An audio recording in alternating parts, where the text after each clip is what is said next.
Astra Avisask. We meet again, you two.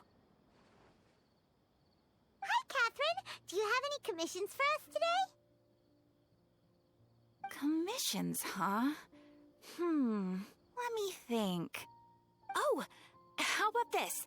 Please attend the Academia's Academic Symposium this afternoon and recite a love poem on stage. Wait, say what now? And if possible, please also use your camera to capture the reaction of the audience upon finishing the poem. Huh? What kind of commission is that?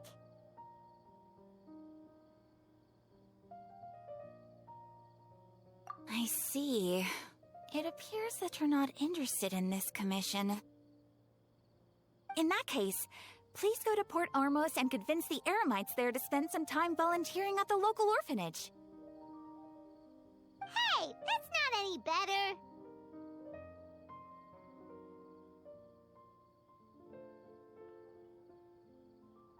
I'm sure the mercenaries will have some interesting reactions as well. Paimon's gotta ask, just who exactly has been submitting these commissions to the Adventurers Guild? Oh, the commissioner? Well, actually, I just wanted to see the two of you in action. Was it so obvious? I was hoping you would actually take one of those commissions. That kind of chance to observe humans doesn't come by often. Ah, so it's Nahida. Paimon just knew Catherine wouldn't crack those kinds of jokes. When did you get into her head? From when she said, Ad Astra Abisask? So it's been you this whole time? Are you done resting up, Nahida? Yes. I've been sleeping ever since we parted ways, and I even had a really, really long dream.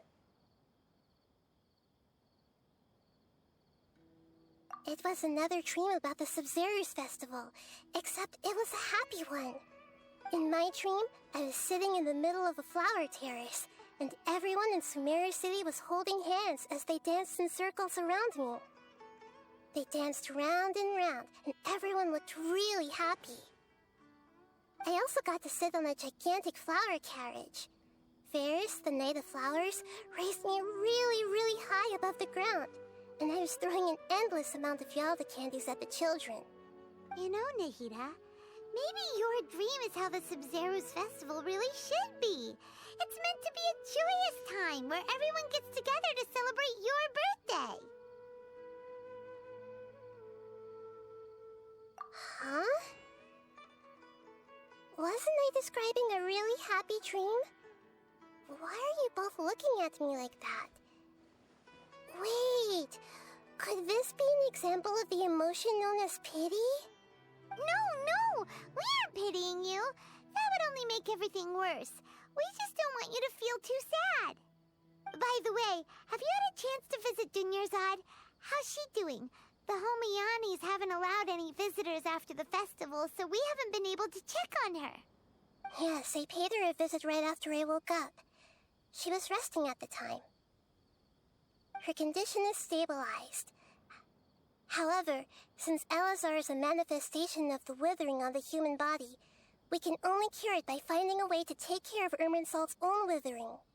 But for the moment, our top focus should still be figuring out what the sages are up to and what they're planning. Right. Who knows what'll happen if they manage to pull off another scheme like the Samsara of the Sub-Zerus Festival. So our first priority should be investigating and putting a stop to the sages' activities. As for how we should pull that off, let's discuss it somewhere else. There are too many adventurers around here. Oh, good point. Sorry, adventurers. We're gonna be borrowing Catherine for a little while.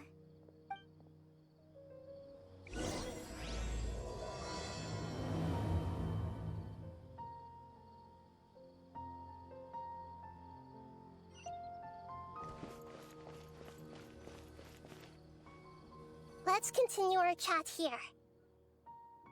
Okay, so do you have any ideas on how we can investigate the sages, Nahida?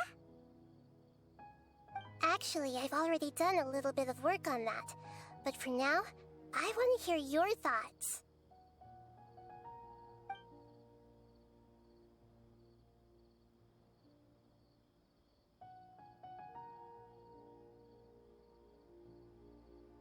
No way, that's too risky.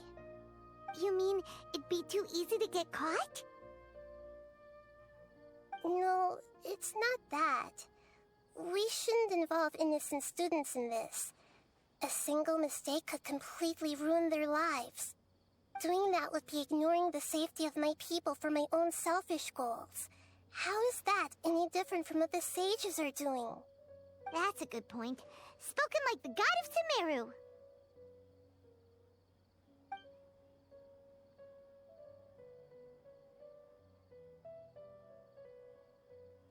I've already tried that, but all the key members of the academia, even the core 30 guards, intentionally avoid wearing their Akasha terminals. It seems that from the very beginning, they've been guarding against info leaks from the Akasha. Of course, it could also be because they're wary of me. Have you already caught the sage's attention? I'm guessing not yet. But distrusting me would make perfect sense if they've ever paid attention to the urban legends about me. In any case, I probably can't take over their minds directly.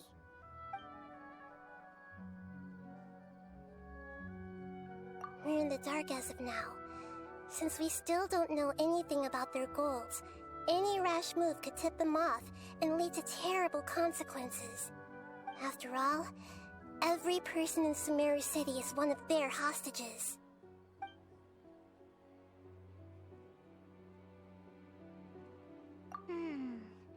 Are we really out of ideas?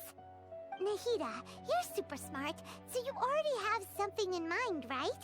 Don't keep us in suspense. Spill the beans already.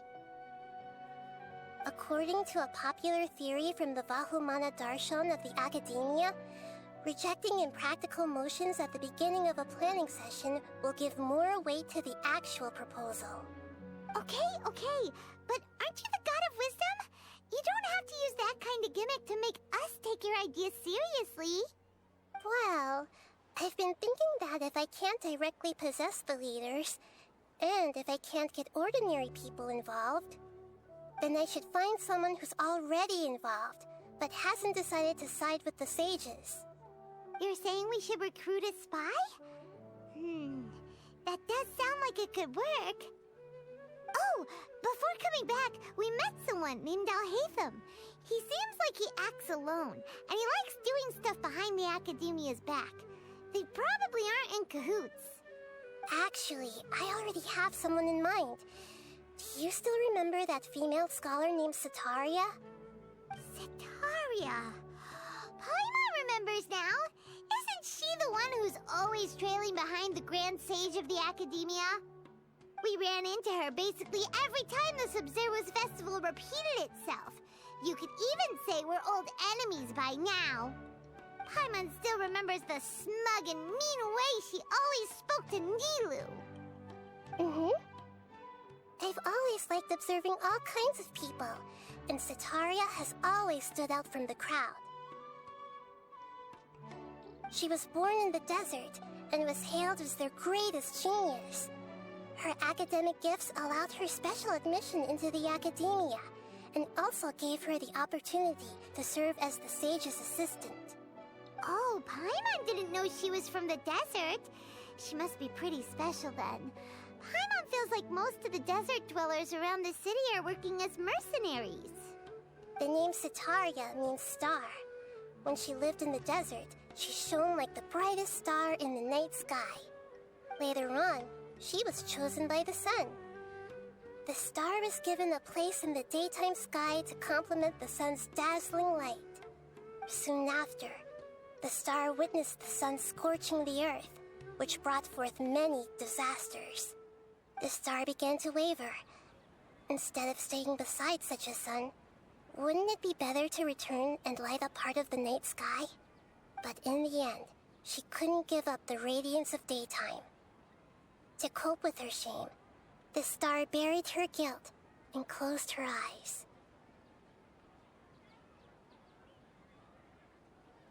From the sound of it, Sataria's just hung up on the research opportunities here. But she doesn't really support the academia. She still feels guilty about not doing more for the desert, right? She's just running away from her problems. Indeed. When they are presented with complex moral issues, many people will simply plug their ears and go with the flow until the problem can't be fixed anymore. She's suppressing a lot of guilt, but before she realized it, she had already become the sage's accomplice. She can't deny her part in their schemes anymore.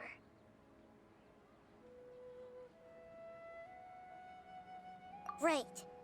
We must somehow make her face her problems again. That way, not only can we get useful intel from her, but she can also use it as an opportunity to redeem herself. From my past observations, Sataria will take a day off from the academia every 10 days to do some shopping in the city. Tomorrow afternoon just happens to be a shopping day for her. That'll be our chance.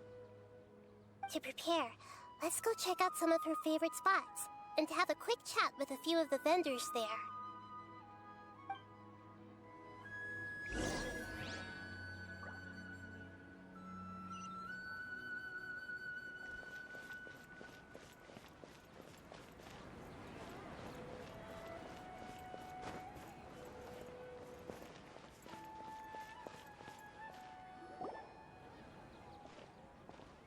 This should be Sataria's favorite fortune-telling spot. So should we ask the fortune teller about Sataria? No, I already have enough information on Sataria. The most important thing now is for you to pay attention to the vendor's talking style and key characteristics. Talking style and key characteristics? My poor lost lambs, have you become troubled over your fates? The divine voice of wisdom often echoes between mine ears. If thou be blessed today by the gods, I may be able to show you the way. Huh? Really? Nahida, you've been whispering things to her? Shh! My friend here has some doubts regarding her future. Can we get a fortune reading for her? Of course, of course. In that case...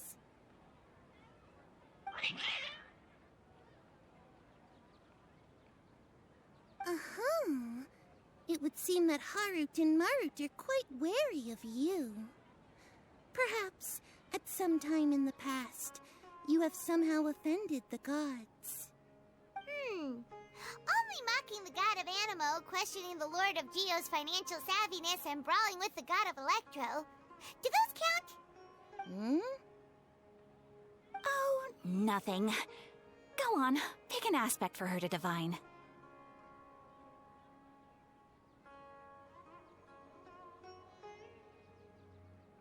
Health prospects. No problem at all.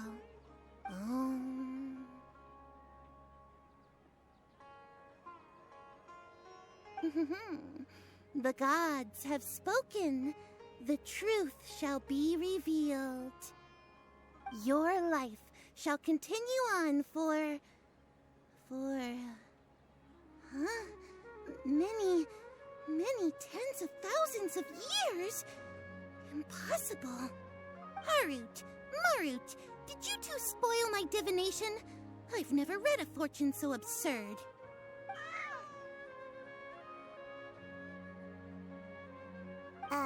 Actually, Paimon thinks this is probably the most accurate fortune-telling you've ever done.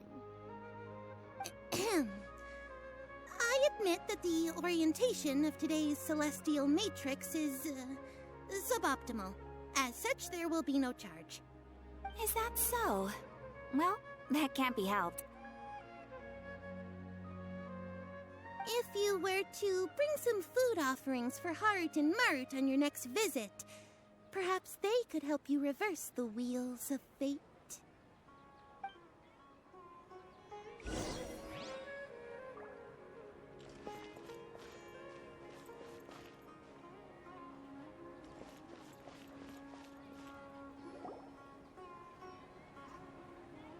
Is this another one of Sataria's favorite stalls?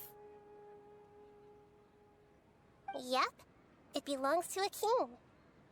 His father helped Sataria a lot when she first moved to Samari City, so she still comes by whenever she has time. When I start talking with him, listen carefully to the details of our conversation. Ah, dear customers. Would you like to look at some pottery? We caught wind of your great craftsmanship, so we specifically came to take a look. Oh, I recognize you. Aren't you Miss Catherine from the Adventurers Guild?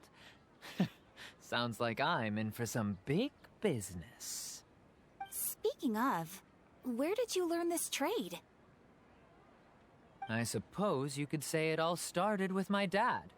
He's a mason by trade, but I picked up an interest in clay while apprenticing for him. After that, I began making pottery by myself in secret, and I simply changed trades when my works turned out well. Although it's a pity that I'm no longer making much use of the knowledge provided to me by the Akasha. That's nice. You're making a living doing something you love. So is your father still working as a mason? Oh no, not anymore. A few years back, he fell from a roof and broke his leg. Since he had already saved enough Mora over all these years, he's just enjoying the retired life in Port Ormos nowadays.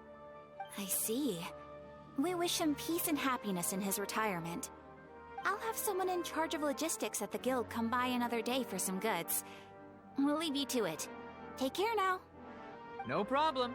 Rest easy, all our goods are sure to meet your every need.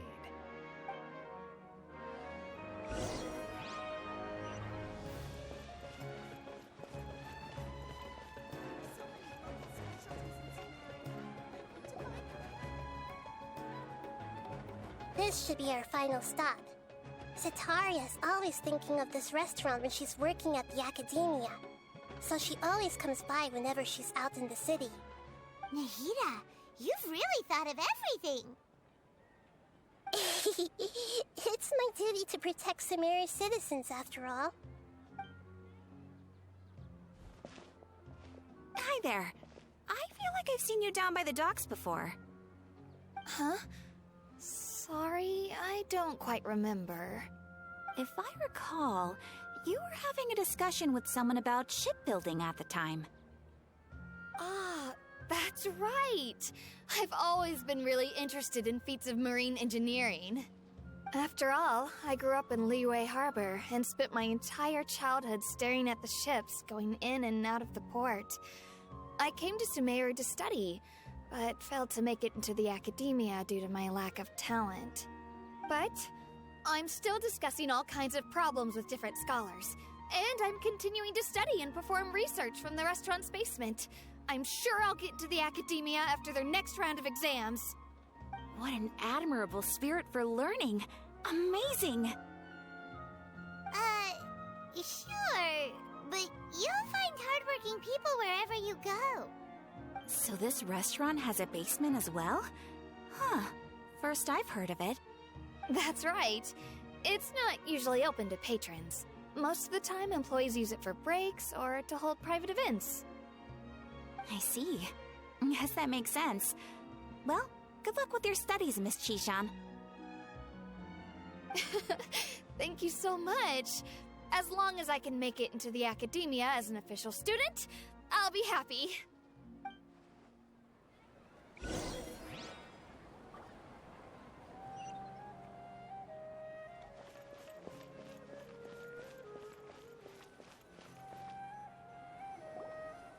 So, was that everybody? Mm-hmm. 3 familiar faces should be enough for Sataria. What's the point of all the information we've collected? Nahida, you still haven't told us how you're planning to make Sataria face her problems. Sataria is already used to avoiding her problems, so we must find a way to break through her usual sensibilities. I remember that you mentioned that the Eremites in Port Ormos are all making a fuss about the upcoming resurrection of the Scarlet King. Although it's all just a boatload of nonsense, the fate of her homeland may turn out to be Sataria's soft spot. Oh, Paimon gets it now. You want to take advantage of the guilt Sataria feels about her homeland. Although she knows she should return home to help the people of the desert, all she's done is conspire with the sages.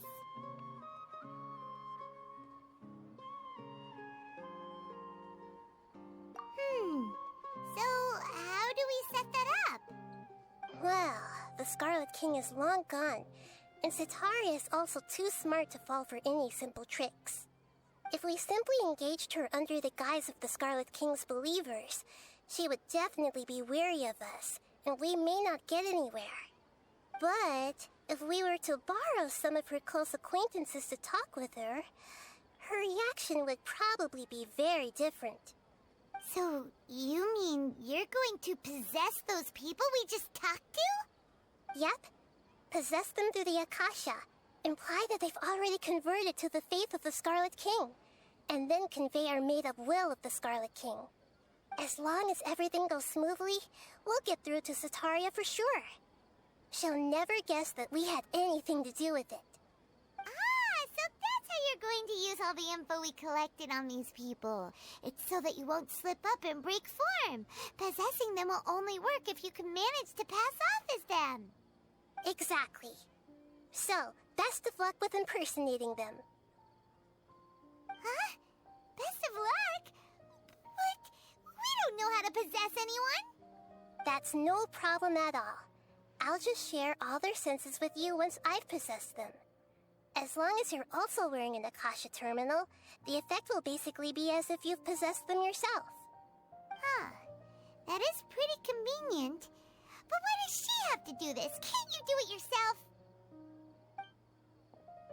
Although I've been observing humans for a while, I've never been good at imitating them. You're not wrong. It's always been painfully obvious whenever you try to pass as Catherine.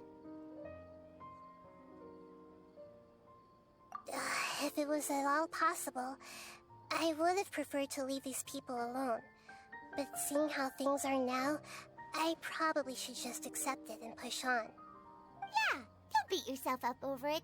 We're only doing this to help everyone, and we'll only be borrowing them for a little while anyway. Alright, then let's give it a go tomorrow afternoon.